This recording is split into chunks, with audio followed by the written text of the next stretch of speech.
Investigators say that's when the suspect brutally attacked the woman. As she was getting out of the car, he asked her for her belongings, but she refused to give them up. He then began kicking and punching her in the face. Vicky, after months of political gridlock among lawmakers, the controversial budget battle isn't over yet. There are two memorials at this intersection here at 74th and MacArthur, and as you can see behind me, people continue to pay their respects to the 4 police officers who lost their lives here in Oakland near this intersection. As you can see, all of the flowers, the flags, and even the notes. This one says, "God bless the Oakland Police Department for all of their support is appreciated." Now, emotions are running high about what happened here. All day, dozens of people like Todd Schur have been gathering at the makeshift memorial. Schur used to be in law enforcement. He also knew Officer John Hagee and Sergeant Mark Dunnican. Schur says he's outraged Lavelle Mixon was released from prison. The system is broken, obviously. You had 4 heroes, basically, that put it all on the line, and it's disgusting. Disgusting because Schur says he can't understand why it takes a tragedy like this for the community to take notice and support their police department. People to come out here and support, I think, is outstanding. It's going to bring people together. But why does it have to take a crisis like this to bring everybody together? Gina Victorino's brother is an OPD officer. She felt she needed to come and honor the 4 men who were killed. I think it's just horrible. The whole thing is just horrible.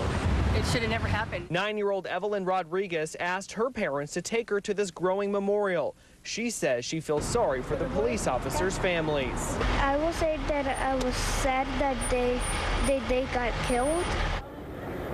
Now, there's also a makeshift memorial, as you can see, across the street near the apartment complex where 2 of the officers did die. Now, a huge memorial will be taking place on Friday at Oracle Arena. I'm told that thousands are expected. Live in Oakland, Reggie Kumar, KRON 4 News. Vicky, we are near the location where 2 police officers were shot here at 73rd and MacArthur. You can see the area is still cordoned off. There are still investigators at the scene. And at this point, this is what we know. 2 police officers tried to conduct a routine traffic stop with a suspect. He then got out of his vehicle and, according to investigators, started shooting at these police officers, striking 2 of those officers. The suspect then got away, and according to investigators, a person called in with a tip. They found out that the suspect was actually in an apartment on 72nd Avenue, and when the SWAT team and OPD arrived at the scene, a gun battle ensued as investigators and police officers went in to try and arrest the suspect. The suspect then opened fire, hit 2 other Oakland police officers. They were also struck, and fearing for their lives, according to investigators, they fired back, hitting the suspect and killing him.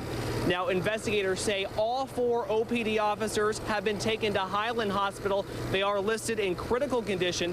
At this point, we don't know the criminal history of this suspect. We don't know why police officers tried to pull this person over and tried to conduct a routine traffic stop.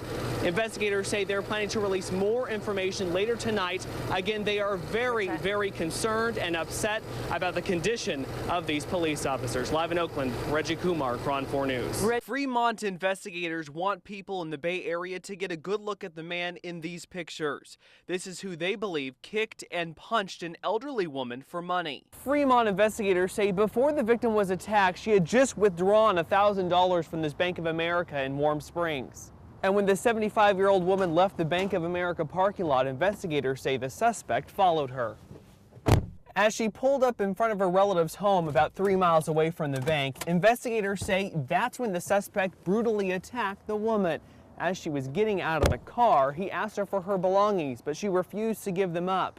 He then began kicking and punching her in the face, knocking her to the ground. He then dragged her down a driveway and into this street. The purse strap broke.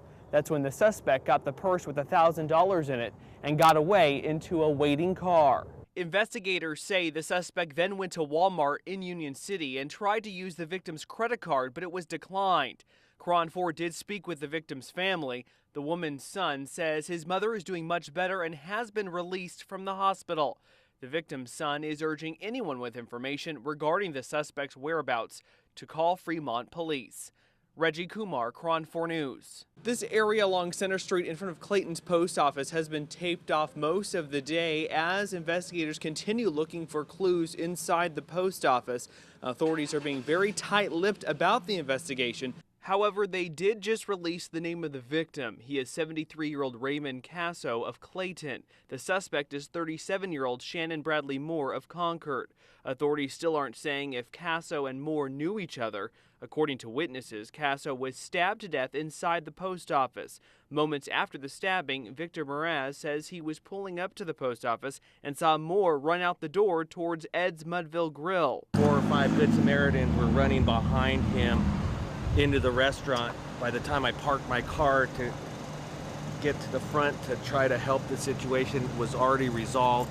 They had a suspect pinned in front of the restaurant there, and a few minutes later the police showed up. Authorities say Moore faces murder charges and is being taken to the Contra Costa County Jail. And a Clayton police officer says this is the first homicide in their city in more than a decade.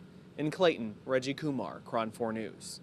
Well, Catherine, according to published reports, budget talks got reportedly hostile during the Big Five meeting today, and one Republican lawmaker now says legislative negotiations are dead with the governor. Republican State Senator Dave Cogdill leaked information about some hostility during the Big Five meeting. The Sacramento Bee newspaper says Cogdill will still attend meetings with Governor Schwarzenegger, but any budget negotiations should be discussed without Schwarzenegger being present. Now, the governor reacted about the reported blow-up while talking with the media about setting up a new tax commission.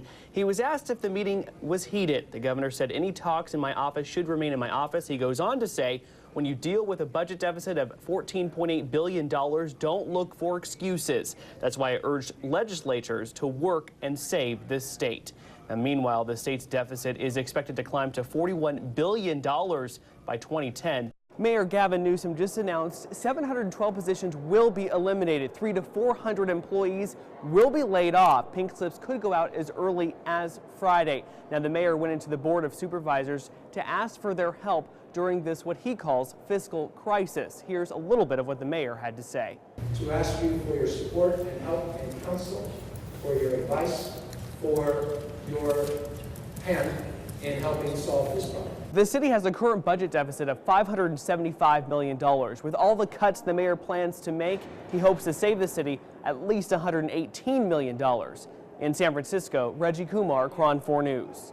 The city of Vallejo has already cut funding to several programs like the Public Works Department, libraries, and museums. And with next year's budget deficit climbing to $12 million, it looks like police officers could be losing their jobs. The city's finance director tells me they're already dealing with a slimmed-down police force of 115 officers. Now, if the city council agrees to a 20% in cuts to all departments, including the police department, that means that they could lose 15 police officers, and that doesn't set well with some who live here. That is probably a very wrong move for Vallejo because, I mean, in an instance where crime is going up, you need more officers on scene or it's just going to continue to escalate. So I do think that's something that they should actually look into rather more than right now. Also on the chopping block, 2 fire stations could be forced to shut down. City officials blame the massive cuts on a decline in property and sales tax as well as building fees. City officials will discuss this issue tonight during a priority session. In Vallejo, Reggie Kumar, KRON 4 News. This is a sketch of the South Campus predator. So far, Berkeley police say the suspect has inappropriately touched at least 20 college women. These are the locations where all of the assaults have taken place. The 2 most recent incidents occurred Saturday near Piedmont and Channing and Dwight and College. Investigators say the suspect quietly walks up behind women walking alone at night, lifts up their skirts, puts his fingers in between their legs, and runs away. I walked around Berkeley near Fraternity and Sorority Row and noticed several women wearing skirts. Some of them were walking by themselves in dark places where there wasn't much light. Those I spoke with say they're going to wear whatever they want and not live in fear. I just have no tolerance for this guy at all, and I don't see why I have to change my life for him. No, it would not stop me from wearing a skirt at all. Why is that? Because this is my decision and no one is going to be making me live in fear of my decisions.